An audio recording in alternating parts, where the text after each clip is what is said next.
বিশ্বনবী একবার আবু মুসা আল আশারীর বাড়ির পাশ দিয়ে গেলেন। আবু মুসা আল আশারী কোরআন থেকে তেলাওয়াত করছিলেন। সকালবেলা ফজরের পর বিশ্বনবী আবু মুসা আল আশারীর ডেকে বললেন, ও আবু মুসা, লাকাদ উতিতা মিজমারান মিন মাজামিরি আলি দাউদ। আল্লাহ দাউদ নবীর গলার ভেতরে যে চমৎকার সুরের ঝংকার দিয়েছে, আমার উম্মতের মধ্যে তোমার গলায় সেই সুর আল্লাহ দিয়েছে। আবু মুসা বলে, নবী, আমি তো কোনোদিন আপনার সামনে দাঁড়িয়ে কোরআন তেলাওয়াত করি নাই, জানলেন কেমনে? বিশ্বনবী ডেকে বললেন, আবু মুসা, গতকাল এশার নামাজের পর তোর বাড়ির পাশ দিয়ে যাচ্ছিলাম, দেখলাম তোর ঘরের ভেতরে থেকে তেলাওয়াত। কান লাগিয়ে শুনে দেখি এই কণ্ঠটার কারো কণ্ঠ নয়, এটা আমার সাহাবী আবু মুসার কণ্ঠ। রে আবু মুসা, আমি গতকাল তোর ঘরের বাইরে দাঁড়িয়ে জানালা দিয়ে তোর কণ্ঠের তেলাওয়াত শুনেছি। আবু মুসা বলে, নবী, আমি তো জানতাম না যে আপনি তেলাওয়াত শুনেছেন। আমি যদি টের পেতাম গো নবী আপনি দাঁড়িয়ে শুনছেন ফজরের আগ পর্যন্ত, আমি তেলাওয়াত করা বন্ধ করতাম না। এজন্য প্রথম দায়িত্ব সুন্দর করে তেলাওয়াত করা। কোরআন তেলাওয়াত করলে অন্তরের ঈমান বাড়িয়ে দেয় কে? তারপরে কোরআন শ্রবণ করা। আপনি তেলাওয়াত করবেন, আপনার স্ত্রী শুনবে, আপনার স্ত্রী তেলাওয়াত করবে, আপনি শুনবেন। এই দৃশ্য দেখলে ছোটবেলা থেকে আপনার বাচ্চাটারে কোরআনওয়ালা বানাবা কে? আমার বাবার মুখে প্রথম যেদিন শুনেছিলাম গান, সেদিন থেকে গানি জীবন, গানি আমার প্রাণ। আচ্ছা নাই তো শুনছে গান, তো গানই তোর জীবন হবে, জান প্রাণ হবে, ঠিক কিনা? যদি শুনতো কোরআন, কোরআন হতো ওর প্রাণ, ঠিক কিনা? আমার বাবার মুখে প্রথম যেদিন শুনেছি কোরআন, সেদিন থেকে কোরআনই জীবন, কোরআনই আমার প্রাণ। আল্লাহু আকবার। এজন্য কোরআন যেন আমাদের জান প্রাণ হয়, কোরআন যেন আমাদের চক্ষু শীতলের কারণ হয়। অবসর সময়টা যেন আমরা কোরআন শুনি। রহমত দিয়ে ঘরটারে ভরে দিবে কে? ঘরটারে জান্নাতি ঘর বানাবে কে? অনেকে বলে, হুজুর, আমার ছেলে কথা শুনে না, খালি ভিডিও গেমস খেলে। এরকম ঝামেলা আছে না নাই? হুজুর কিচ্ছু দিলে থামে না, মোবাইল দিলে থামে, আছে না নাই? বাপ মা একদিনও তেলাওয়াত করে না, সারাদিন খালি ঝগড়াঝাটি। এই পোলা ভিডিও গেমস খেলবে না তো কি খেলবে? কথা কন। আগে বাপ মার ঠিক হইতে হবে। বাপ ভালো তার, বেটা ভালো তাই, মা ভালো তার ঝি, গাই ভালো তার দুধ ভালো রে, দুধ ভালো তার ঘি, ঠিক কিনা? বাবা তুমি আগে ভালো হও, ছেলেরে ভালো বানাবে কে? মা তুমি ভালো হও, মেয়েরে ভালো বানাবে কে? বাবা যখন নামাজে যায়, ছেলেরা যখন নিয়ে যায়, ছেলেটারে মুসল্লি বানাবে কে? সাইয়েদনা ইব্রাহিম দোয়া করলেন, রব্বি জাআলনি মুকিমাস সালাতি ওয়া মিন যুররিয়াতি রব্বানা ওয়া তাকাব্বাল দুআ। হে নামাজি, আমার ঘরে নামাজ পড়ো আজ, দিলে মে তোমার চরণ তলে হৃদয় যায় নামাজ। হে নামাজি, আমার ঘরে নামাজ পড়ো আজ, দিলে মে তোমার চরণ তলে হৃদয় যায় নামাজ। পড়েন আল্লাহু আকবার। কি বাবা কি ছেলে, বাবা দোয়া করলেন, রব্বি জাআলনি মুকিমাস সালাতি ওয়া মিন যুররিয়াতি রব্বানা ওয়া তাকাব্বাল দুআ। ও আল্লাহ, আমার নামাজ কায়েমকারী বানান, আমার কলিজার টুকরা ইসমাইল রেও নামাজ কায়েমকারী বানান। সাইয়েদনা ইব্রাহিম যখন নামাজে দাঁড়াতেন, সাথে থাকতো ইসমাইল। সুবহানাল্লাহ। এভাবে আপনারাও যদি বাবা যখন দাঁড়াবে নামাজে, ছেলেও যদি দাঁড়ায়, ছেলেরও মুসল্লি বানাবে কে? কথা বলেন কে? এজন্য ছোট্টবেলা থেকে শিখান। সাইয়েদনা ইব্রাহিম আলাইহিস সালাম শিখালেন, একের পর এক আল্লাহ সাইয়েদনা ইব্রাহিমের পরীক্ষা নিলেন। ছোট্টবেলায় সাইয়েদনা ইসমাইল যখন দুধের শিশু, আল্লাহ বললেন, যাও ইসমাইলের মাকে আর ইসমাইলকে মক্কায় রেখে আসো। সাইয়েদনা ইব্রাহিম রেখে আসলেন, এই পরীক্ষায় পাস। সুবহানাল্লাহ পড়েন। আবার বললেন, বাপ বেটা মিলে নামাজ কায়েম করো, এই পরীক্ষায় পাস। দুইজন মিলে আমার ঘর কাবা ঘরটা তোমরা বানাও, এই পরীক্ষায় পাস। আবার বললেন, বাপ বেটা দুইজন মিলে কাবা ঘর ঝাড়ু দাও, এই পরীক্ষায় পাস। সুবহানাল্লাহ। তাহরা বাইতিয়া লিত্তাইফিনা ওয়াল আকিফিনা ওয়ার রুকআইস সুজুদ। আল্লাহু আকবার। মসজিদেরি ঝাড়ু বড়দার ও কামারে হাত, শোনো আমার মুনাজাত, শোনো শোনো ইয়া ইলাহি আমার মুনাজাত, শোনো আমার মুনাজাত। পড়েন আমিন। এজন্য বাপ ভালো তো বেটা ভালো, ঠিক কিনা? মা ভালো তো বেটি ভালো, গাই ভালো তো দুধ ভালো, দুধ ভালো তো ঘি ভালো, তাই না? এজন্য বাবারা ভালো হন, বাবারা নামাজি হন। বাবা যারা হয়েছেন কোরআন পড়েন, দেখবেন ছেলেও পড়বে। এজন্য কোরআনের প্রতি 3 নাম্বার দায়িত্ব, নিজেও পড়বেন, অন্যের কাছ থেকেও শুনবেন। 4 নাম্বার দায়িত্ব, কোরআন আপনি অন্যকে শিখিয়ে দিবেন। আপনি যদি কাউকে শুধু সূরাতুল ফাতিহাটা শিখান, কোন সূরা? কোন সূরা? কোন সূরা না পড়লে সালাত কবুল হয় না? কথা বলেন। এই সূরা বাদ দিয়ে নামাজ পড়লে হবে? তবে কাবা ঘরের ইমাম সাহেব পড়লে হবে। হ্যাঁ, সবাই একমত? বিশ্বনবী বলেছেন লা সালাতা লিমান লাম ইয়াকরা বিফাতিহাতিল কিতাব, আল্লাহর কিতাবের সূরা ফাতিহা যে নামাজে পড়ে না তার নামাজ হবে। আবার বিশ্বনবী বললেন ওই লোক সবচেয়ে বড় চোর যে নামাজে চুরি করে। সাহাবারা বললেন নবী নামাজে কেমন করে চুরি করে? বিশ্বনবী বললেন ওই লোকটা সবচেয়ে বড় চোর যে রুকুর মধ্যে চুরি করে, সেজদায়ও চুরি করে। রুকু চোর, সেজদা চোর, আছে না নাই? রুকু থেকে সোজা হয়ে দাঁড়ানোর কথা, না দাঁড়িয়ে সেজদায় চলে যায়, আছে না নাই? 2 সেজদার মাঝখানে কয়েক সেকেন্ড ধীরস্থির ভাবে বসার কথা, না বসে কোন রকম মাথা উঠায় মুরগির ঠোকর মারার মতো আরেক সেজদা মারে, আছে না নাই? কথা বলে। আবার বিশ্বনবী বলতেন এমন ভাবে নামাজে দাঁড়াবা, এমন ভাবে মুসল্লার মধ্যে দাঁড়াবা, ভাববা এটাই জীবনের শেষ নামাজ। ঠিক কিনা? তাহলে অন্তরে আল্লাহর ভয় ঢুকায় দিবে কে? যখন যায় নামাজের মধ্যে দাঁড়াবেন ভাববেন এটাই আমার শেষ নামাজ হতে পারে, কারণ এরপরে আবার নামাজ পড়ার সুযোগ পাবো, গ্যারান্টি আছে নাকি? আজকের মাহফিলের পরে আবার কোনো মাহফিলে যেতে পারবো, কোনো গ্যারান্টি আছে? ঘরে সহি সালামতে ফিরতে পারবো, গ্যারান্টি আছে? এজন্য সল্লি সালাতা মুআদ্দি, এমন ভাবে সালাতে দাঁড়াও মনে করো এটা জীবনের শেষ নামাজ। ঠিক কি না? পারফর্ম দ্য সালাহ as if this is your last and final prayer. এমন ভাবে সালাতে দাঁড়াও, ভাবো এটা তোমার শেষ নামাজ। এখন বাজে 11:30, আপনারে বলা হলো 12টার দিকে আপনার রূহ কবজ করা হবে, জীবনের হায়াত শেষ। নির্ধারিত একটা সময় থাকে, ওই সময় চলে আসলে আর কেউ বেঁচে থাকে না। ঠিক কিনা? সবাইকে চলে যেতে হবে, আপনাকে চলে যেতে হবে 12টার মধ্যে, আর সময় আছে আধা ঘন্টা। এই আধা ঘন্টা আপনি যতটুকু নামাজ পড়তে পারেন পড়ে নেন। ওই দিনের নামাজটা আপনার সুন্দর হবে না? কথা কন। কেন সুন্দর হবে? কথা কন, উত্তর দেন। কারণ জীবনের শেষ নামাজ।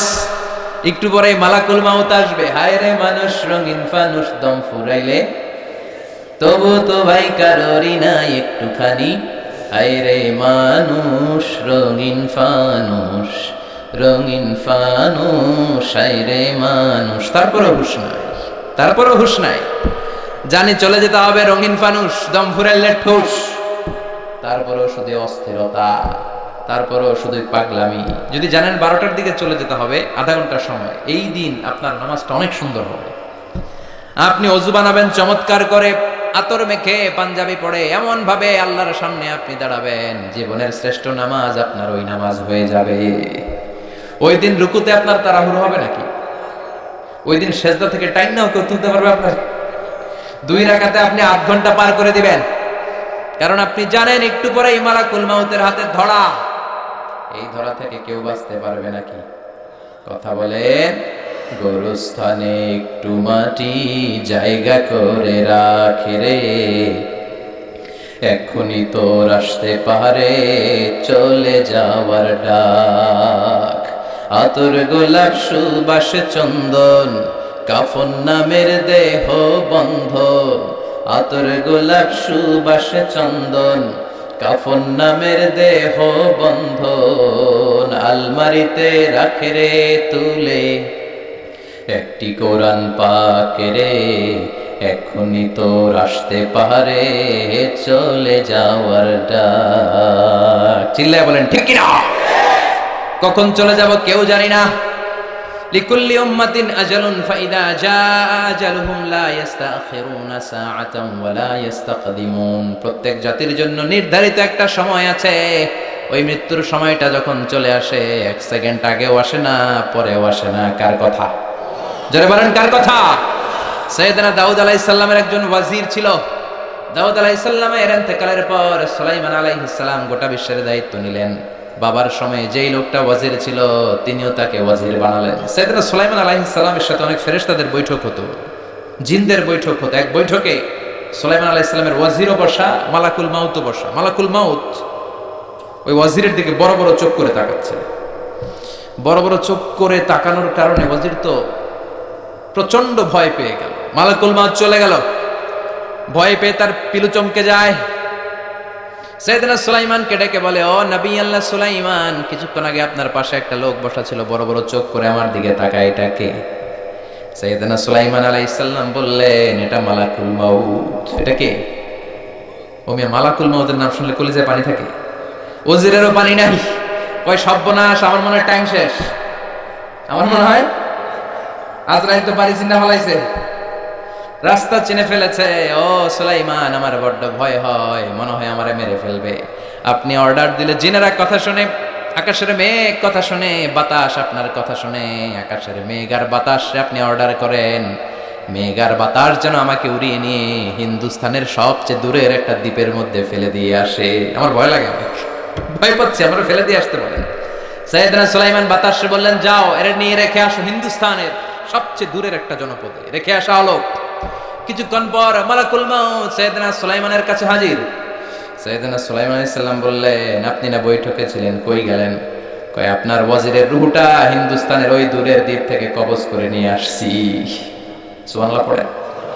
মালাকুল মাউত বলে, কিছুক্ষণ আগে রব্বুল আলামিন আমার কাছে ফরমান জারি করেছে, ও মালাকুল মাউত, সুলাইমানের ওয়াজিরের রূহ কবজ করো হিন্দুস্তানের সবচেয়ে দূরের দ্বীপে। আমি আইসা দেখি আপনার পাশে বসা, এজন্য বড় বড় চোখ করে তাকাইছি। তো ভাবলাম, আল্লাহ যেহেতু বলেছে হিন্দুস্তানের ওখান থেকে রূহ কবজ করতে, টাইমও হয়ে যাচ্ছে, আমি চলে গেলাম। আমি যাওয়ার সাথে সাথে দেখলাম মুহূর্তের মধ্যে বাতাস আপনার ওয়াজিরকে তুলে হিন্দুস্তানের ওই দ্বীপের মধ্যে ফেলে দিয়েছে। আমি রূহটা কবজ করে নিয়ে এসেছি। চিল্লায় বলেন আল্লাহু আকবার। টাইমিংটা অন টাইম, লা ইস্তাখিরুনা সাআতা ওয়া লা ইস্তাকদিমুন। এক সেকেন্ড আগেও হয় না, পরেও হয় না। আল্লাহু আকবার। ছেলেকে ইয়াতিম করে বাবারে নিয়ে যায়, স্ত্রীকে বিধবা করে স্বামীকে নিয়ে যায়, বন্ধুরে একলা ফেলে রেখে আরেক বন্ধুরে নিয়ে যায়। মৃত্যুর একটা নির্ধারিত সময় আছে না নাই? যদি জানতে পারেন 12টায় আপনার নির্ধারিত সময়, এখন 2 রাকাত নামাজ যদি পড়েন, নামাজটা কেমন হবে? কেমন হবে? কথা বলেন, সুন্দর হবে না? এজন্য always consider this prayer is my last prayer in my life. আমার এই নামাজটা হতে পারে আমার জীবনের শেষ নামাজ, ঠিক কি না? তার মানে কোরআনের প্রতি প্রথম দায়িত্ব আমরা তেলাওয়াত করব প্রতিদিন। রাজি আছেন? সবাই রাজি? 2 নাম্বার দায়িত্ব তেলাওয়াত শুনবো। 3 নাম্বার অন্যকে শিখায় দেব। শুধু সূরা ফাতিহা যদি কাউরে আপনি শিখায় দেন, আজীবন সে যতবার সূরা ফাতিহা পড়বে, ওইটার একটা পার্সেন্টেজ সওয়াব আপনার আমলনামায় দিবে কি? সুবহানাল্লাহ পড়েন। তাহলে অন্যকে শিখাতে রাজি আছি তো? এরপরে কোরআন মুখস্থ করব। শুধু হাফেজ সাহেবের দায়িত্ব কোরআন মুখস্থ করা নয়, এটা গোটা উম্মতের দায়িত্ব, পুরো মুসলিম উম্মার দায়িত্ব। হাফেজ সাহেব তো করে 30 পারা, আমি করব 10 পারা, আপনি করবেন 5 পারা, ও করবে 3 পারা, এরকম সবার কয়েক পারা মুখস্থের দরকার আছে না নাই? কোরআনের প্রতি সর্বশেষ এবং সবচেয়ে গুরুত্বপূর্ণ দায়িত্ব হচ্ছে মাতৃভাষায় কোরআনকে বোঝা। কোন ভাষায়? আপনাদের মাতৃভাষা কি? কথা বলেন। সালাম সালাম হাজার সালাম সকল শহীদ স্মরণে, আমার হৃদয় রেখে যেতে চাই তাদের স্মৃতির চরণে। পড়েন, সবাই পড়েন। সালাম সালাম হাজার সালাম সকল শহীদ স্মরণে, আমার হৃদয় রেখে যেতে চাই তাদের স্মৃতির চরণে। পড়েন আমিন। এই শহীদদের কারণে আমরা ভাষা পেয়েছি। মাতৃভাষা কি আমাদের? সবাই বলেন। সিয়েরা লিওন একটা দেশ আছে, নাম শুনছেন? ওরা বাংলা ভাষাকে ওদের দ্বিতীয় ভাষা হিসেবে ঘোষণা দিয়েছে। 21শে ফেব্রুয়ারি গোটা বিশ্বে এখন ইন্টারন্যাশনাল মাদার ল্যাঙ্গুয়েজ ডে হিসেবে পালিত হয়। আলহামদুলিল্লাহ পড়েন। কিন্তু এই বাংলা ভাষা থুইয়া আমরা এখন হিন্দিতে কথা কই, আছে নাই? হিন্দি সিনেমা দেখি, বাংলায় কিছু দেখতে চাই না। আল্লাহ জাতিকে তুমি হেদায়েত দাও। আর জোরে পড়েন আমিন। এজন্য বাংলায় কোরআন বুঝতে হবে, কোরআনের তাফসীর পড়তে হবে। বাংলা তাফসীর আছে না নাই? আরবি তাফসীর বুঝেন না, আল্লাহর দরবারে আপনি এক্সকিউজ করবেন, আল্লাহ আরবি বুঝি নাই। কিন্তু এটা বলতে পারবেন না কি আল্লাহ বাংলা বুঝি নাই? বলতে পারবেন? আপনি বলতে পারবেন আল্লাহ আমি বাংলা বুঝি নাই, মাফ করে দেন? মাফ করবে আল্লাহ? কথা বলেন। এজন্য মাতৃভাষায় বাংলা ভাষায় কোরআনকে বুঝতে হবে, বুঝাতে হবে। প্রতিদিন কয়েকটা করে হলেও আয়াত কোরআনের অনুবাদ, বঙ্গানুবাদ আমাকে পড়তে হবে, জানতে হবে। আল্লাহ কি জানাতে চাইলেন জানার দরকার আছে না নাই? সবাই জানতে রাজি? কষ্ট হচ্ছে আপনাদের? কথা বুঝতে পারতেছেন তো? তাকবীর দেন তো, লিল্লাহে তাকবীর। আমি ছোট্ট একটা সূরা তেলাওয়াত করেছি, অনেক রাত, বেশি সময় নিব না। আসুন অল্প কিছু সময় আমরা কথা শুনি। আমি সূরাতু আত-তাকাসুর থেকে তেলাওয়াত করেছি। এই সূরাটি অনেক চমৎকার। এই সূরাটির সেন্ট্রাল থিম হচ্ছে we have to go back to our Lord. আমাদেরকে চলে যেতে হবে আমাদের রবের কাছে। We can not stay here for ever. আমরা আজীবনের জন্য এখানে থাকতে আসি নাই। We have to go back to our Lord. আমাদেরকে ফিরে যেতে হবে। পুরা সূরার সার কথা এটাই। আলহামদুলিল্লাহ কোন আমরা এখানে থাকতে আসি নাই, চলে যাব। থাকতে চাই, বাঁচতে চাই, আজীবন পৃথিবীর মধ্যে আমরা থেকে যেতে চাই, কিন্তু থাকতে পারবো নাকি? কবরে যাওয়া লাগবে কি লাগবে না? কথা কন। একদিন মাটির ভেতরে হবে ঘর রে মন আমার, কেন বাঁধো দালান ঘর রে মন আমার, কেন বাঁধো দালান ঘর। প্রাণ পাখি উড়ে যাবে পিঞ্জর ছেড়ে, ধরা ধামে সবই রবে তুমি যাবে চলে। বন্ধু বান্ধব যত, মাতা পিতা দ্বারা সুত, সবই হবে তোমার পরে মন আমার, কেন বাঁধো দালান ঘর। একদিন মাটির ভেতরে হবে ঘরে মন আমার, কেন বাঁধো দালান ঘর। ঠিক কিনা? চলে যেতে হবে, থাকার জন্য আসি নাই। দাদা চলে গেল, বাবা চলে গেল, আমাকেও যেতে হবে। আমার ঘরে যে সন্তানগুলো আছে এগুলোও যাবে। কথা কর। নাতিপুতি যেগুলো আছে এগুলোও যাবে। ঠিক কিনা? চলে যেতে হবে, থাকতে পারবে না কেউ। We have to go back to our Lord. ফিরে যেতে হবে। এই সূরাটা আমাদেরকে এটাই শিখাতে চায় যে আমরা চলে যাব। আমরা কি থাকার জন্য আসছি? কথা কন। এখানেও থাকবো না, কবরেও থাকবো না। এখানে সাময়িক সময়, কবরের ভেতরেও সাময়িক সময়, আসল সময় হলো আখিরাতে। দুইটা রাস্তা সেদিন হয়ে যাবে, একটা যাবে জান্নাতে আর একটা জাহান্নামে। ওইটা আসল পথ। চিল্লায় এখন ঠিক কিনা? এজন্য সূরাতুত তাকাসুর আল্লাহ আমাদেরকে শিখাতে চাইলেন থাকতে আমরা আসি নাই, চলে যাব। আল্লাহ বললেন আলহাকুমুত তাকাসুর হাত্তা যুরতুমুল মাকাবির। দুনিয়ার লোভ লালসা তোমাদেরকে পাগল করে রেখেছে। দুনিয়ার লোভ লালসা আমাদেরকে পাগল বানিয়ে রেখেছে। ঠিক কি না? এই পাগলামি আমাদের থামবে না। হাত্তা যুরতুমুল মাকাবির, যতদিন না তোমরা কবরে ঢুকো। কবরে ঢোকার আগ পর্যন্ত আমাদের এই মোহ কাটবে না। আসলে আমাদের জীবনটা এত ব্যস্ত, একটু খেয়াল করে শুনুন, একটু বোঝার চেষ্টা করেন। এত ব্যস্ত আমরা, এত বিজি লাইফ আমরা লিড করি, আমরা যে কবরে যাব এটা ভাবার সময়টাও আমাদের নাই। কথা কন। সময় নাই। কবরে যে যেতে হবে ভাববার সময় আমাদের নাই। ব্যস্ত, লোভের পেছনে ছুটে আছি। চাকচিক্যময় দুনিয়া, চাকচিক্যময়, মহাচ্ছন্ন, মরীচিকা, মোহ, সম্পদ আর অর্থের পেছনে ছুটতে ছুটতে আখিরাতকে আমরা বেমালুম ভুলতে বসেছি। চিল্লায় বলেন ঠিক কিনা? এটা যেন আমাদের মস্তিষ্ক থেকে হারিয়ে না যায়। আখিরাতকে যেন আমরা বেমালুম ভুলে না যাই, আমাদেরকে রিমাইন্ডার দেওয়ার জন্য আল্লাহ বললেন আলহাকুমুত তাকাসুর হাত্তা যুরতুমুল মাকাবির। দুনিয়ার লোভ লালসা তোমাদেরকে পাগল বানিয়ে রেখেছে। কবরে ঢোকার আগ পর্যন্ত তোমরা এই লোভ লালসা থেকে বের হতে পারবে না। কার কথা? কথা বলেন। সবাইকেই যেতে হবে। কেউ কি বাঁচবে? নবীরা বাঁচতে পারছে? কথা কন। আদম আলাইহিস সালাম বাঁচতে পারছিলেন? উনি কয় বছর হায়াত পেয়েছে জানেন? বলেন তো একজন। 1000 বছর। আলফুসানা, 1000 বছর সাইয়েদনা আদম আলাইহিস সালাম পৃথিবীতে বেঁচে ছিলেন। এবং উনি পৃথিবীর একমাত্র মানুষ, উনি জানতেন উনি কয়দিন পরে মরবেন। সুবহানাল্লাহ। বাইরে গিয়া শুধুমাত্র কেবলমাত্র সাইয়েদনা আদম আলাইহিস সালামই জানতেন যে আমি 1000 বছর বাঁচবো, আর আমরা কেউ জানি না। ওনাকে জানিয়ে দেয়া হয়েছে এই জন্য, কারণ তিনি প্রথম মানুষ। মৃত্যু যে কত কষ্টের উনি জানে না, মৃত্যু কেমন কোনোদিন দেখে নাই। সুবহানাল্লাহ। এজন্য জানলে ওনার মধ্যে তেমন ভয় নাই। আল্লাহু আকবার বলেন। হায়াত ছিল কয় বছর? 1000 বছর। বুখারীর বর্ণনা, বুখারী না, আবু দাউদের বর্ণনা। সাইয়েদনা আদম আলাইহিস সালামকে সৃষ্টি করার পরে আমরা সবাই ওনার ঔরস জাত সন্তান না, এজন্য ওনাকে বলে আবুল বাশার, সব মানুষের আদি পিতা।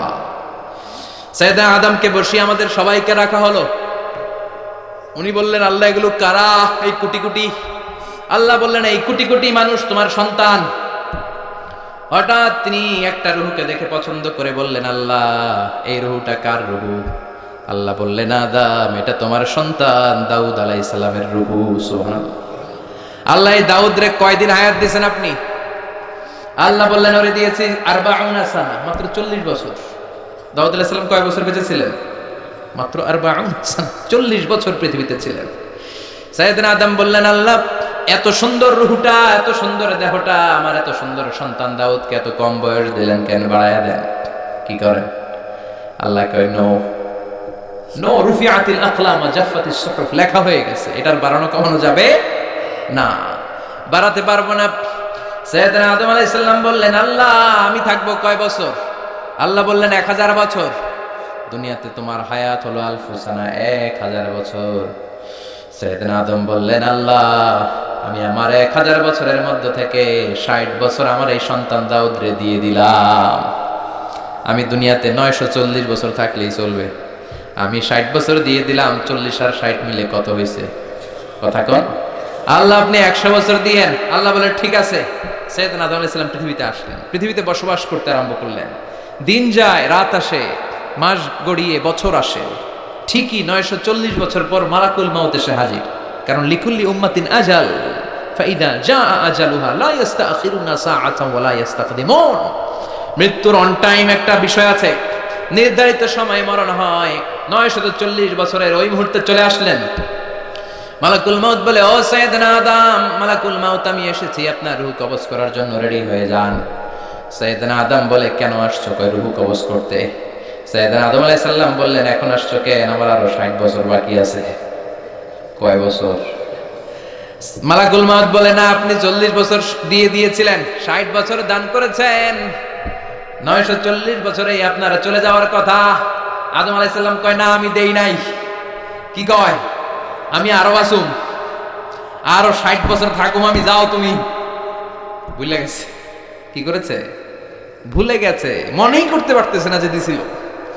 রুহের জগতে 60 বছর যে দান করে দিয়েছিল দাউদ আলাইহিস সালামকে, মনেই করতে পারছে না। স্মৃতি হাতরে হাতরে মরে যায়, মনে আসে না।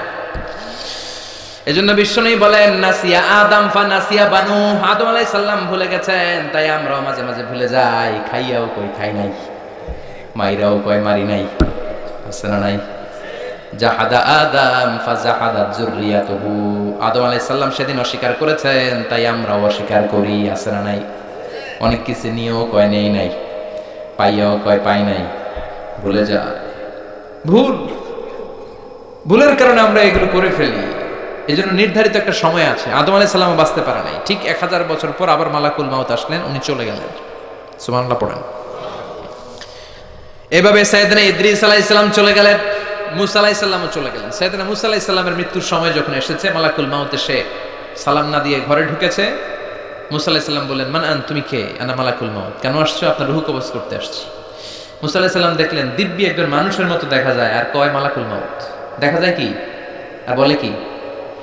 সাইয়েদনা মুসা আলাইহিস সালাম বললেন, এদিকে আয়, রূহ কবজ করাইতেছি, আয়, come on here man, come on. মালাকুল মাউত 1 পা আগায় 2 পা পিছায়। মনে মনে ভাবে, দুনিয়ার সব মানুষগুলো আমারে দেখলে দেয় দৌড়, আজকে মনে হয় আমারে দিতে হবে দৌড়। ঠিক যেই চিন্তা ওই কাজ। সাহস করে গেলেন, থাপ্পড়। মুসা আলাইহিস সালামের কথার আগে হাত চলতো। কি চলতো? এক থাপ্পড় মেরে ফেরাউনের বাবুর ছেলে দুনিয়া থেকে শেষ। ওই অভ্যাস তখনও ছিল, আবার দিলেন। এক থাপ্পড়ের চোটে চোখ নাই। মালাকুল মাউত যেটাই ভাবছেন ওইটাই আসলে দিছে, দৌড়। এক দৌড়ে আল্লাহর কাছে। আল্লাহ বললেন, এটা অনেক মেজাজ বলা নবী, তোমার দিয়ে হবে না, তুমি যাও, তোমার চোখ আমি সারিয়ে দিলাম। রব্বুল আলামিন মুসা আলাইহিস সালামকে ডেকে বললেন, মুসা তোমার হাতটা একটা গরুর পিঠের উপরে রাখো। রাখলাম। হাতের নিচে গরুর যত পশম, প্রতিটা পশমের বিনিময়ে হায়াত বাড়িয়ে দিলাম। সাইয়েদনা মুসা আলাইহিস সালাম বললেন, আল্লাহ বুঝলাম হাতের নিচে 2000 পশম, 2000 বছর হায়াত বাড়িয়ে দিলেন, কিন্তু এই এক্সট্রা হায়াত যখন শেষ হয়ে যাবে তারপরে কি হবে ওইটা আগে কম। আগে ওই মীমাংসা করেন। 2000 বছর তো বাঁচবে, এরপর কি হবে? আল্লাহ বললেন, কুল্লু নাফসিন যায়িকাতুল মাউত। এই পৃথিবীতে যারা প্রাণ নিয়ে এসেছে সবাইকে চলে যেতে হবে, কেউ থাকবে? তুমিও থাকতে পারবে না। সাইয়েদনা মুসা আলাইহিস সালাম বললেন, ফাল আনা, তাহলে আমি এখনই চলে যাব। আল্লাহু আকবার। চলে গেলেন। বিশ্বনবীও থাকতে পারলেন না, পেরেছেন? কথা কোন? বিষ্ণুনবী কোথায় কোথায়? ডেকে লও মাবুদ আল্লাহ রোজা পাকের কিনারে, আমি কেঁদে কেঁদে হই গো সারা, ধন্য কর দিদারে। দুই সাথীকে পাশে নিয়ে হায় ঘুমিয়ে আছে নিঝুম নিরালায়, আমি সইতে পারি না বিরহ জ্বালা, ধন্য কর দিদারে। পড়েন আমিন। দিদার অনেক বড় নিয়ামত। বিশ্বনবীকে স্বপ্ন জগতে দেখতে পাওয়া সাধারণ চারটেখানি বিষয় না, কিন্তু এটা বিশ্বনবীর কাছে চাওয়া যায় না। চাবেন কার কাছে? এজন্য ডেকে লাও রাসূলুল্লাহ নয়, ডেকে লাও মাবুদ আল্লাহ। চিল্লায় বলেন ঠিক কিনা? আল্লাহর কাছে চাইতে হবে, নবীর কাছে নয়। কাকে দিদার দেয়া হয় কাকে দেয়া হয় না, এটা মীমাংসা করে কে? এটা ডিসাইড করে কে? এই জন্য চাইতে হবে কার কাছে? বিশ্বনবীও থাকতে পারেন নাই, চলে গেলেন, প্রচন্ড অসুস্থ। বিশ্বনবী আয়েশারে বললেন, ও আয়েশা, আমার পেটের ভেতরে প্রচন্ড ব্যথা। ওই যে খায়বার দুর্গে এক ইহুদির বাড়িতে দাওয়াত খেতে গিয়েছিলাম, ইহুদি মহিলা গোশতের মধ্যে বিষ মাখিয়ে দিয়েছিল, আমার মনে হয় বিষের ব্যথা আবার শুরু হয়েছে। বিশ্বনবী ওই বিষের ব্যথায় মারা গিয়েছেন। কাউকে বিষ পান করিয়ে মারলে লোকটা শহীদ। বিশ্বনবী শুধুমাত্র কেবলমাত্র নবী নয়, ওনার নবুয়তও আছে, আবার শাহাদাতও আছে। সুবহানাল্লাহ পড়েন। জামা বাইনা নবুওয়া ওয়া শাহাদা। বিশ্বনবী শহীদ, আবার তিনি নবী। জানো তেন নবী নাকি? শেষ নবী, সব নবীর সেরা নবী। কোন নবীর সাথে আমার নবীর কোন তুলনা চলে? এই নবীও থাকতে পারলেন না। বলে, আয়েশা, ব্যথায় আমি থাকতে পারি না। ওই যে খায়বার দুর্গের বিজয়ের পরে ইহুদির বাড়িতে খেতে গিয়েছিলাম, ইহুদি মহিলা ছাগলের গোশতের মধ্যে বিষ মাখিয়ে দিয়েছে, ওই বিষের ব্যথা আমাকে কাবু করে ফেলেছে। বিশ্বনবী কাঁদে, হুঁশ ফিরে পায়, আবার বেহুশ হয়। সাহাবাদের মধ্যে কান্নার রোল। বিশ্বনবী উঠে দাঁড়াতে পারেন না, মসজিদে নববীতেও যেতে পারেন না, জামাতের নামাজের ইমামতিও করতে পারেন না। সাইয়েদনা আবু বকরকে বললেন, আবু বকর, আমার অবর্তমানে তুমি মসজিদে নামাজ পড়াও। সাইয়েদনা আবু বকর নামাজ শুরু করে দিলেন। বিশ্বনবী বললেন, আয়েশা, একটু ঠান্ডা পানি আনো। ঘেমে ঘেমে বিশ্বনবী হয়রান। পানি আনার পরে পানির ভেতরে হাত ঢুকিয়ে বিশ্বনবী ঠান্ডা হাত দুটো দিয়ে চেহারার মধ্যে এরকম মেসেজ করতে লাগলেন, মাসে করতে লাগলেন, আর বলতে লাগলেন, ইন্নালিল মাউতি লাসাকারাত। হায় রে, মরণের কি জ্বালা, মরণের কি কষ্ট, আমি সহ্য করতে পারছি না। বিশ্বনবীর কষ্ট দেখে বিশ্বনবীর কলিজার টুকরা, নয়নের পুটুলি সাইয়্যিদাতুনা ফাতেমা কেঁদে কেঁদে হয়রান। চিৎকার দিয়ে বলে, ইয়া করবা আবা, ইয়া করবা আবা, আমার বাবার কি কষ্ট হচ্ছে, না জানি আমার বাবার কত যন্ত্রণা হচ্ছে। বিশ্বনবী সান্ত্বনা দিয়ে বলে, ফাতেমা কেঁদো না, আজকের দিনের পরে তোমার বাবার আর কোনো কষ্ট হবে না, সব কষ্ট আজকেই শেষ হয়ে যাবে। হঠাৎ সাইয়েদনা ফাতিমাতুজ জোহরার কানে কানে কি যেন বললেন, উনি কাঁদলেন। আবার কানে কানে কি যেন বললেন, উনি হাসলেন। বিশ্বনবীর ইন্তেকালের পরে মা এসে জিজ্ঞেস করলেন, ও ফাতেমা, বিশ্বনবীর ইন্তেকালের দিন তোমার কানে কানে কি যেন বলল, তুমি কেঁদে দিলা কেন? আবার একটু পরে কি যেন বললা, হেসে দিলা কেন? ফাতেমা বলে, বিশ্বনবী আমার কানে কানে বলেছিল, ও ফাতেমা, ধৈর্য ধারণ করো, আমার সময় আর বেশি নাই। কারণ আল-ইয়াউমা আকমালতু লাকুম দীনাকুম ওয়া আতমামতু আলাইকুম নি'মাতি ওয়া রাদিতু লাকুমুল ইসলাম দীনা। ইসলামকে আল্লাহ পরিপূর্ণ করেছেন, আমি হয়তো আর পৃথিবীর বুকে থাকবো না, আমি চলে যাব রে ফাতেমা। সাইয়্যিদাতুনা ফাতেমা কাঁদতে শুরু করলেন। কিছুক্ষণ পর আবার কানে কানে বললেন, ও ফাতেমা, তুমি কেঁদো না, আমার ইন্তেকালের পরে আমার পরিবার বর্গের মধ্য থেকে অল্প কিছু দিনের ব্যবধানে তোমার সাথে আমার আখিরাতে দেখা হয়ে যাবে রে ফাতেমা। সাইয়্যিদাতুনা ফাতেমা তখন হেসে দিলেন। পড়েন আল্লাহু আকবার। ওই বিশ্বনবীও কি থাকতে পারছে নাকি? কথা কন, আপনারা পারবেন? আমরা পারবো? এজন্য আল্লাহ বললেন, আলহাকুমুত তাকাসুরু হাত্তা যুরতুমুল মাকাবির। দুনিয়ার লোভ লালসা তোমাদেরকে পাগল বানিয়ে দিয়েছে। এই পাগলামি আর মোহ তোমাদের থামবে না যতদিন না তোমরা কবরের ভেতরে ঢুকবা। কার কথা? কার কথা? আলহাকুমুত তাকাসুর। বেশি বেশি চাওয়ার লোভ তোমাদের মধ্যে বাসা বেঁধেছে। বেশি বেশি পাওয়ার আকাঙ্ক্ষা আমাদের আছে না নাই? এটা আছে, ওটা চাই, নারী আছে, গাড়ি চাই, বাড়ি আছে, ওটা চাই, চাওয়ার কোনো শেষ নাই। আনলিমিটেড হিউম্যান ডিমান্ডস আছে না নাই? সনের ঘর মনে মনে কয় টিনের ঘর হলে ভালো, আল্লাহ টিনের ঘরের ব্যবস্থা করে দিল। এবার মনে মনে কয় কাঁচা পাকা দালান হলে ভালো, এটাও হয়েছে। তারপর ভাবে একটা পাকা দালান যদি হইতো কত ভালো হইতো, ওইটাও আল্লাহ ব্যবস্থা করে দিছে। এবার মনে মনে কয় একটা ফ্ল্যাট যদি কিনতে পারতাম। আছে না নাই? কথা বলে। সাইকেল যার আছে হুন্ডা চায়, হুন্ডা যার আছে প্রাইভেট কার চায়, প্রাইভেট কার যার আছে হেলিকপ্টার চায়। আছে না নাই? যিনি মেম্বার চেয়ারম্যান হতে চায়, চেয়ারম্যান সাহেব এমপি হতে চায়, এমপি সাহেব মন্ত্রী হইতে চায়, মন্ত্রী কি হইতে চায়? বাংলাদেশে এই সুযোগ নাই। বাংলাদেশে হয় উনি নয় উনি, এই দুই উনির বাইরে কেউ হবে? কথা কন, আরো জোরে বলেন। আল্লাহ ওনাদেরকে ভালোভাবে চালানোর তৌফিক দেখ। এই দুইটা মাই তো আমরা পাইছিলাম, ঠিক না? এই মা যদি আম করে আগলে রাখে, আমরা সন্তানরা কোনো আপত্তি জানাবো না, কিন্তু ইসলাম দিয়ে চালাতে হবে দেশ। চিল্লায় বলো ঠিক কিনা? এজন্য আল্লাহ বললেন আলহাকুমুত তাকাসুর, বেশি বেশি পাওয়ার আকাঙ্ক্ষা তোমাকে পাগল বানিয়ে দিয়েছে। পাগলের মতো আমরা ছুটছি, আরো লাগবে, আরো আরো খাবো, সব আমার। এরকম একটা মানসিকতা আছে না নাই? লাগলেও চায়, না লাগলেও চায়। মোবাইল নাই, আল্লাহর কাছে কান্দে, আল্লাহ একটা মোবাইল যদি থাকতো, সবার হাতে মোবাইল, সবাই টিপে, আমি টিপতে পারি না। আছে না নাই? আল্লাহ একটা নোকিয়া সেটার ব্যবস্থা করে দিস। এবার মনে মনে কয় এরকম একটা যদি পাইতাম, টাচ মোবাইল, টাচ করলে গান বাইর হয়। আছে না নাই? আল্লাহ এটাও দিয়ে দিলে। এবার কয় আল্লাহ, অনেকে দেখি পিছনে একটা আপেল থাকে, আপেল চিনো? হ্যাঁ, আইফোন আপেল থাকে না? আল্লাহ একটা আপেল দরকার, আপেল। আল্লাহ একটা আপেলের ব্যবস্থা করে দিছে। এবার কয় আল্লাহ আইপ্যাড লাগবে, আইপ্যাড, এটারে কয় আইপ্যাড। এরপর আল্লাহ আইপ্যাডে দিছে। এবার কয় আল্লাহ ম্যাকবুক প্রো লাগবে, চিনো? আমার বাসায় একটা আছে ম্যাকবুক প্রো, ওইটা হাই কনফিগারেশনের কাজগুলো করার জন্য লাগে, রিসার্চের কাজে, বিভিন্ন কাজে লাগে। ওইটাও আল্লাহ দিছে। এবার কয় আল্লাহ ক্রেওয়ান সুপার কম্পিউটার লাগবে। ইউনাইটেড স্টেটস অফ আমেরিকাতে যারা মিলিটারি বেসে কাজ করে, তাদের ম্যাথমেটিক্যাল ইকুয়েশন ড্র করার জন্য ওইটা লাগে, ওইটাও দিছে। এবার কয় আল্লাহ আরেকটা লাগবে। আছে না নাই? মানুষের চাহিদার কোনো শেষ নাই। এজন্য আল্লাহ বললেন আলহাকুমুত তাকাসুর হাত্তা যুরতুমুল মাকাবির। মানুষের অতিরিক্ত পাওয়াই প্রাচুর্যতার লোভের কোনো শেষ নাই, যতক্ষণ না মানুষ কবরে ঢুকবে। ঠিক কি না? মানুষের স্বভাব হলো আরো চাই। কি কয়? আরো চাই। এটা ফকিরের স্বভাব। কার স্বভাব? তার মানে আমরা সব ফকির নি। আমরা কি ধনীকে? জুমার দিনে দেখবেন ফকিররা কি করে? যেদিকে টাকা ওইদিকে খাবলা মারে, যেদিকে টাকা হাত পাতে, আবার ওদিকে, আবার ওদিকে, খালি চায়, লাগলেও চায়, না লাগলেও চায়। ঠিক কিনা? এজন্য আল্লাহ বললেন ইয়া আইয়ুহান নাসু আনতুমুল ফুকারাউ ইলাল্লাহ ওয়াল্লাহু হুয়াল গনিয়ুল হামিদ। ও গোলামেরা, তোরা হলি ফকির, ধনী একজন তিনি কে? চাহিদার আমাদের শেষ নাই, আরো লাগবে, আরো লাগবে। ওর বাড়ি আছে, আমারও বাড়ি লাগবে।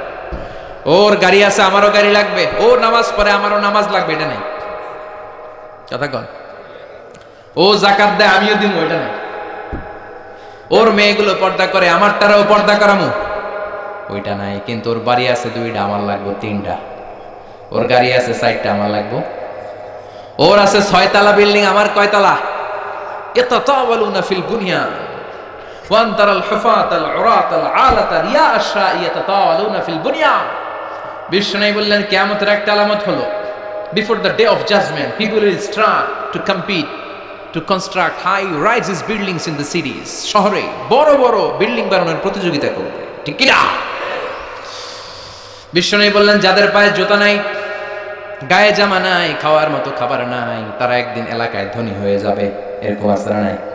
তারপরে বিল্ডিং বানানোর প্রতিযোগিতা করবে আর বলবে সব আমার, আমার এলাকা, আমি এই এলাকার নেতা খেতা। আসরা নাই? কিশোরগঞ্জে মনে হয় নাই? প্রতিযোগিতা আছে না? কে কাটছে বড় করতে পারে, হালাল না হারাম, দুই হাতে এরকম করে। আচ্ছা না নাই? মুরব্বী যারা উত্তর দেন। আজ থেকে ধরেন 30 বছর আগের কথা, কিশোরগঞ্জে বড় বড় বিল্ডিং ছিল? কথা কন। হ্যাঁ, ছিল না। ঢাকায় ছিল? ছিল খুবই অল্প। এখনকার মতো ছিল এরকম বিল্ডিং? একটা দুইটা বিল্ডিং ছিল।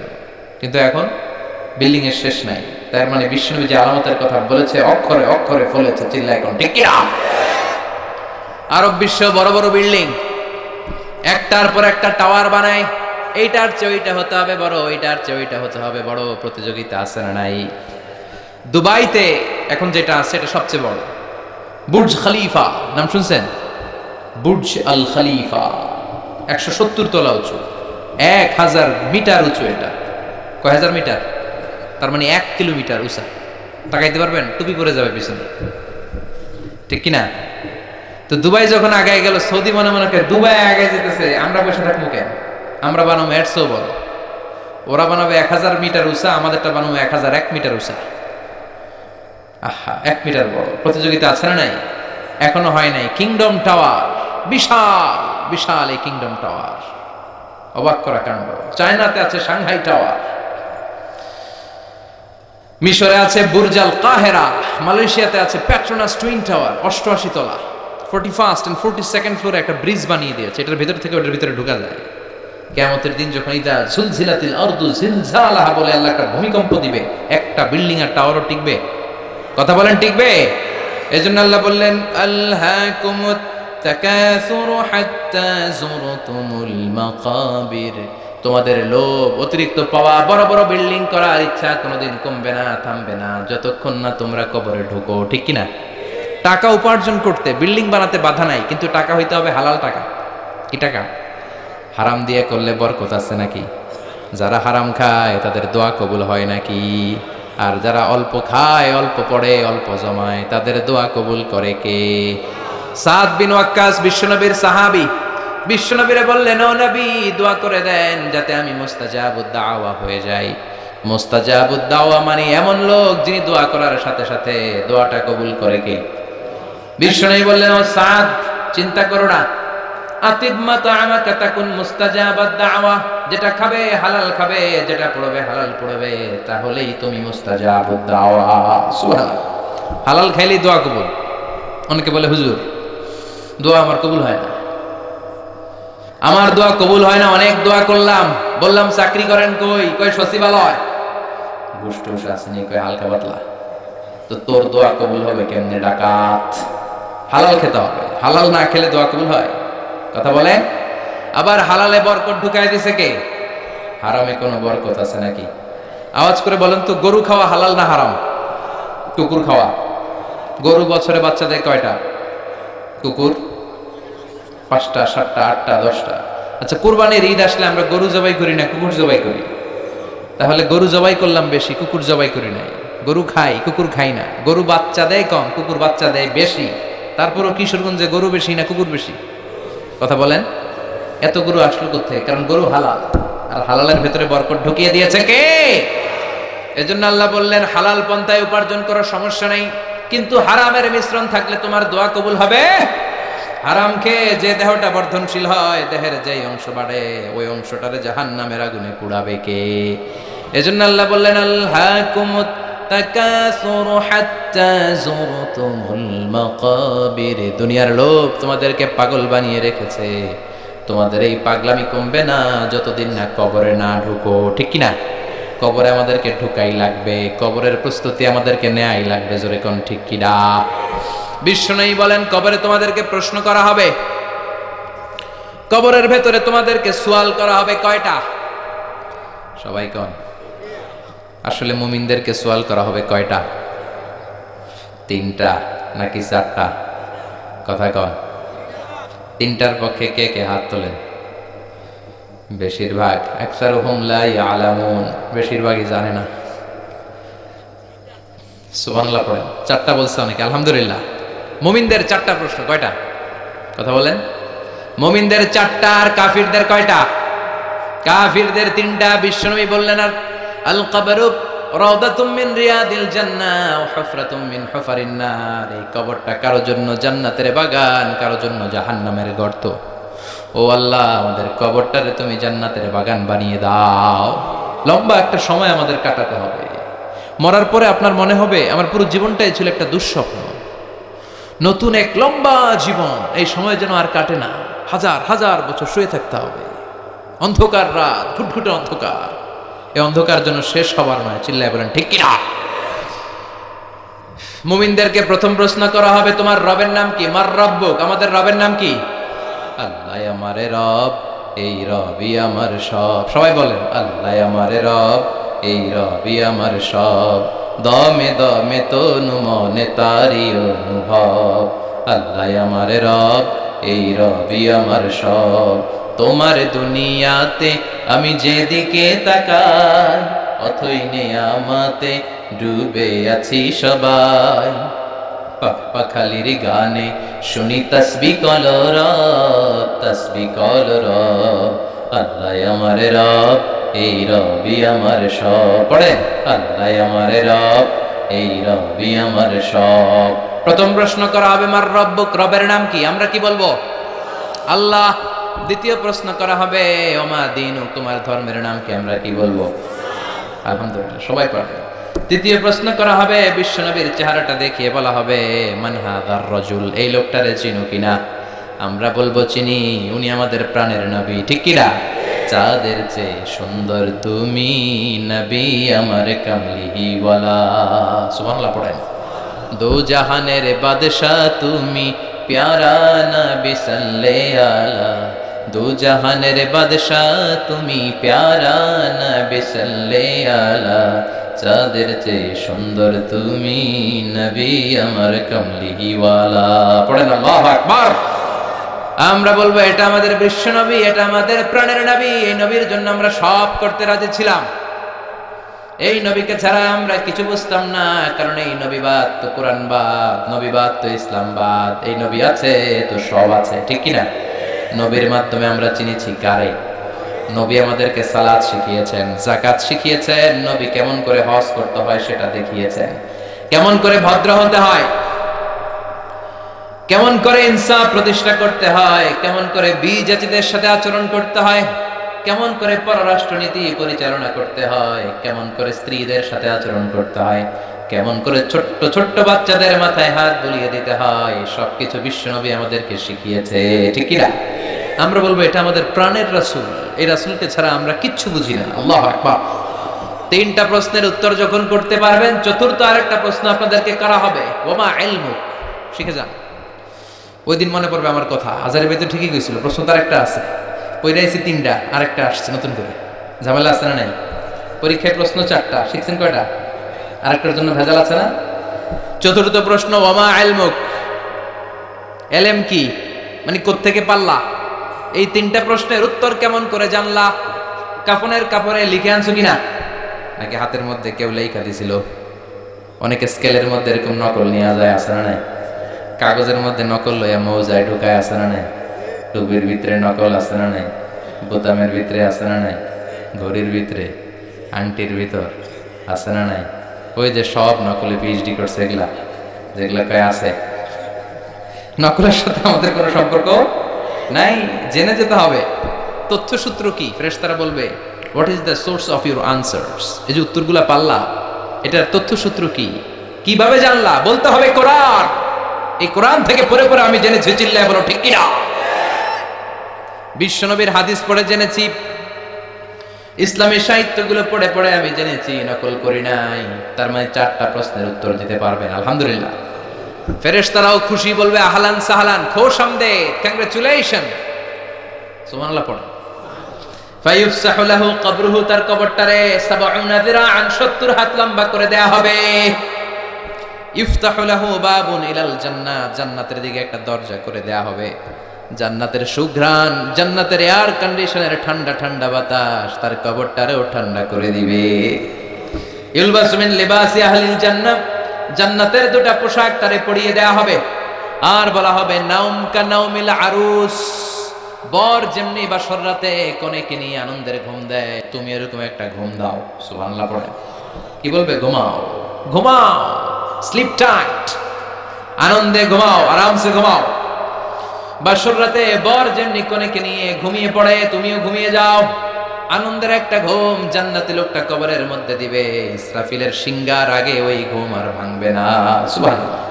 ও আল্লাহ, আমরা যেন চারটা প্রশ্নের উত্তর দিয়ে জান্নাতি পোশাক পরে একটা ঘুম দিতে পারি, তুমি কবুল করো। পড়ে না আমিন। আর যারা ইসলাম মানে নাই, যারা কোরআন মানে নাই, যারা মা বাবার সাথে বেয়াদবি করেছে, যারা নাস্তিকতার দোসর সেজেছে, যারা বিশ্বনবীর গালি দিয়েছে, যারা কাফের, যারা নাস্তিক, যারা বামপন্থী, তাদের কাছেও দুজন ফেরেশতা আসবে। আসওয়াদান আজরাকান, নীলাভ চক্ষু, কালো গাত্র বর্ণের, দেহের রং কালো, চোখের রং নীল, দেখতে ভয়ঙ্কর না? এসেই বলবে, ওঠ, বস, বল তোর রবের নাম কি? মার রব্বু, কয় জানি না। কি বলে? আমি কোন রব টপ জানি না, আমি শুধু নেতা খাতাদের পিছনে পিছনে ঘুরেছি, আমি খালি সমাবেশের মধ্যে ককটেল বোমা মারতাম। এরকম ডাকাইত আছে না নাই? আমি 31st নাইটে মেয়েদের ওন্না ধরে টান দিয়েছি, আমি এলাকার মধ্যে টেন্ডারবাজি করেছি, আমি চাঁদাবাজি করেছি, আমার নাম সবাই দিছে কানা রমজান। আছে না নাই? আমি ছিলাম ডাকাত। রক টপ কি আমি জানি না। I don't know anything about it. What are you talking about? Drop. I don't know. কিচ্ছু জানি না, আমি রক টপ কি আমি জানি না। মাফ চাই, দোয়া চাই। ফেরেশতারা বলবে, ওকে, দ্বিতীয় প্রশ্ন, ওমা দিন, উত্তর ধর্মের নাম কি? কয় ধর্ম আবার কি? ধর্ম আবার? আমার কোনো ধর্ম নাই। আমি মাও সেতুংয়ের রাজনীতি করতাম, কার্ল মার্কসের রাজনীতি করতাম, আমি জ্বালাও পোড়াও এর রাজনীতি করতাম, আমি মানুষ মারতাম, আমি ছিলাম মার্ডারের বড় ক্যাডার, একের পর এক মার্ডার করতাম খালি আমি, আমার মতো গুলি চালাতে কেউ জানতো না, আমি ছিলাম সন্ত্রাসদের বস, কুখ্যাত সন্ত্রাসী, আমার কোনো দিন নাই। তৃতীয় প্রশ্ন, ওমান হাযার রাজুল, এই লোকটাকে? কই চিনি না, তবে উনারে আমি গালি দিতাম দুনিয়াতে। উনার বিরুদ্ধে কথা বলার জন্য একটা বিরিয়ানির প্যাকেট পাইলে শাহবাগের মঞ্চে ওইটা মিছিল দিতাম। আসলে না এরকম টাকে? চিনি না, আমি চিনি না, আমি ওনার গালি মারতাম। ফেরেশতাকে দ্বারা আমি খেলা শুরু করতেছি। তিনটা প্রশ্নের উত্তর যখন দিতে ব্যর্থ হলো, ফেরেশতারা বলবে, হায় আফসোস, লা দারাইতা ওয়ালা তালাইতা, কিছুই তো পারলি না তুই, কপাল পোড়া ডাকাত, কিছুই পারলি না, এখন তোর কি হবে? হাতে থাকবে বিশাল হ্যামার, ফায়ুদরাবু বিমাতারিকা মিন হাদিদ, লোহার একটা হাতুড়ি দিয়ে মাথার মধ্যে দিবে বাড়ি। ও মা গো, কইয়া দিব চিৎকার।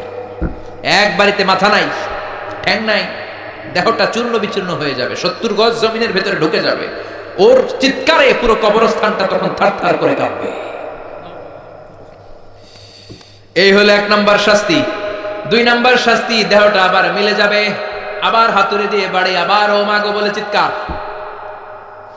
আবার দেহটা ফিট হয়ে যাবে। জমিনকে বলা হবে, ইয়া আরদু ইলতাইমি, ও জমিন তুমি 2 দিক থেকে এই টাকাটারে চাপা দাও। জমিন চাপা দিবে, ক্লাপস করবে, ডান দিকের পাজর বায়ে চলে যাবে, বাম দিকের হাড্ডি ডান দিকে আসবে, পুরো দেহটা পাউডার হয়ে যাবে। হাত্তা সাআ, কিয়ামত পর্যন্ত, ইসরাফিলের সিংহায় ফুৎকার পর্যন্ত এই শাস্তি, এই পানিশমেন্ট, এই খেলা চলতেই থাকবে। চিল্লায় পড়েন নাউযুবিল্লাহ। এজন্য বিশ্বনবী আল্লাহর কাছে দোয়া করতেন, আল্লাহ আল্লাহুম্মা ইন্না নাউযু বিকা মিন আযাবিল কবর, ও আল্লাহ কবরের আযাব থেকে তুমি আমাদের বাঁচাও। পড়ে না আমিন, আর জোরে পড়ে না আমিন। আবার বিশ্বনবী কবর দেখলে এখানে গাছ রোপণ করে দিতেন, কবরের পাশে গাছ লাগিয়ে দিলে গাছগুলো যে পাতাগুলো যে জিকির করে, ওইটার কারণে কবরের আযাব মাফ করে কে? আবার বিশ্বনবী কবর উঁচু করতে নিষেধ করেছেন। সাইয়েদনা আলীকে মদিনায় বললেন, ও আলী, মদিনায় যত উঁচু কবর দেখবা ভেঙে ফেলবা। ইসলামে কোনো উঁচু করে কবর রাখার বিধান নাই। চিল্লায় বলেন ঠিক কিনা? আবার কবরের কাছে যে চাওয়ার কোনো বিধান নাই, চাইতে হবে কার কাছে? কেউ ফিরে না খালি হাতে, খাজারে তোর দরবারেতে, বলে না অনেকে? বলে নাউজুবিল্লাহ পড়বেন না? ভুয়া কথা, অনেকে অনেক কিছু নিয়ে যায়, খালি হাতে ফিরে। দামি ঘড়ি নিয়ে ওই দরবারে যাবেন, দেখবেন চোর ঘড়ি চুরি করে ফেলছে, আপনি খালি হাতে ফিরতেছেন। আছে না নাই? দামি জুতা নিয়ে গেলে ধাক্কা ধাক্কিতে জুতা কই, আমনে কই, ঠিক নাই? তার মানে খালি পায়ে ফিরে। একটা দরবার থেকে কেউ কোনোদিন খালি হাতে ফিরে না। দরবারটা কার? কেউ ফিরে না খালি হাতে, আল্লাহরে তোর দরবারেতে। সবাই পড়েন, কেউ ফিরে না। এজন্য বিশ্বনবী বলতেন, খবরদার কবরের কাছে যে কিছু চাওয়া যাবে না, কারণ আল মাইয়িতু ফিল কবর কাল গরিকু ফিল বাহর। সাঁতার না জানা ব্যক্তি সাগরে পড়লে যেরকম অসহায়, কবরে গেলে মানুষ তেমন অসহায়, ঠিক কি না? উনি আপনারে কিছু দিতে পারবেন, আপনি দিয়ে আসবেন, আপনি যে দোয়া করবেন, তার মাগফিরাত কামনা করবেন, ঠিক কি না? বিশ্বনবী প্রথমে কবর জিয়ারতের নিষেধ করেছেন, পরে আবার অনুমতি দিয়েছেন। বিষ্ণু বলেছেন নাহাইতুকুম আন জিয়ারাতিল কুবুর আলআনা ফাজুরুহা ফাইন্নাহা তুযাক্কিরুল আখিরা। আগে আমি কবর জিয়ারত করতে বারণ করতাম, এখন আমি অনুমতি দিলাম কবর জিয়ারত করো। কবর জিয়ারত করা সুন্নাত, কোন সুবহানাল্লাহ। কবর জিয়ারত করেন, আব্বার কবরের সামনে যান, মায়ের কবরের সামনে দাঁড়ান, মাফ চান, আর চিন্তা করেন আব্বারে তো আমার হাতে রেখে গেলাম এইখানে, আমারও তো দাড়িগুলো সাদা হতে শুরু করেছে, চুলগুলো পাকতে শুরু করেছে, কয়েক বছরের ব্যবধানে হয়তো আমার ছেলেও আমার লাশটা এনে আমার এইখানে রেখে যাবে। এই চিন্তা তখন আসবে। চিল্লা এখন ঠিক কিনা? এজন্য চাওয়া যাবে কবরে যে কিছু চাওয়া যাবে? চাবেন কার কাছে? অসুস্থ, সুস্থ করে কে? পরীক্ষায় পাশ করতে পারেন না, তৌফিক দিতে পারে কে? চাকরি নাই, বেকার, চাকরির ব্যবস্থা করবে কে? ব্যবসায় মন্দা, ব্যবসায় সফল করে দিতে পারে কে? বিয়ে হচ্ছে না, বিয়ের ব্যবস্থা করবে কে? বিয়ে হয়েছে, সন্তান নাই, সন্তান দেয় কে? মেয়ে হয়েছে, ছেলে নাই, ছেলে দেয় কে? ছেলে আছে, মেয়ে নাই, মেয়ে দেয় কে? দুইটাই দেয় কে? আবার কাউরে কিচ্ছু দেয় না, তিনি কে? যাবেন কার কাছে? মনে থাকবে নাকি মাজারে যাবেন? কিশোরগঞ্জে তো মাজার নাই না? কম না একেবারেই? হ্যাঁ কম না? ভণ্ডামি নাই তো? ওই যে লাল শালু দিয়ে রাখে, মাথায় চুল জট পাকায় রাখে, মাজারের উপরে মশারি দেয়, আগরবাতি দেয়, আছে? আছে। অনেক এলাকায় মাজারের উপরে মশারি টাঙায় রাখে, আছে না নাই? কেন মশারি দেয়? মশা কামড়ায়? ব্রাহ্মণবাড়ি আছে মাজারে মশারি দেয়, দেখবেন ওর বাপেরে মশাই খায়, মারে মশাই খায়, ওর মায়ের ডেঙ্গু, ওর বাপের ডেঙ্গু, বাপেরে মশারি না দিয়ে বাবারে মশারি দিছে। মাজারে আবার মোমবাতি লাগে, আছে না নাই? কারণ কি? আল্লাহর ওলি দেখে না নিচে গেছে নাকি? কপাল পোড়া। এই মোমবাতি গুলো গরিবদের হাতে তুলে দেবে। অনেক ছেলে আছে মেধাবী, রাতের বেলা পড়তে পারে না, মোমবাতি লাগিয়ে তারা পড়বে। তাদেরকে সহযোগিতা করলে আপনার আব্বার কবরটারে আলোকিত করে দিবে কে? আল্লাহ। কথা বলেন কে? এই জন্য মাজার ব্যবসার সাথে ইসলামের কোন সম্পর্ক? মাজার কেন্দ্রিক যত ব্যবসা, এগুলোর বিরুদ্ধে সামাজিক আন্দোলন গড়ে তোলেন। যারা লাল শালু পড়ে থাকে, নামাজ নাই, রোজা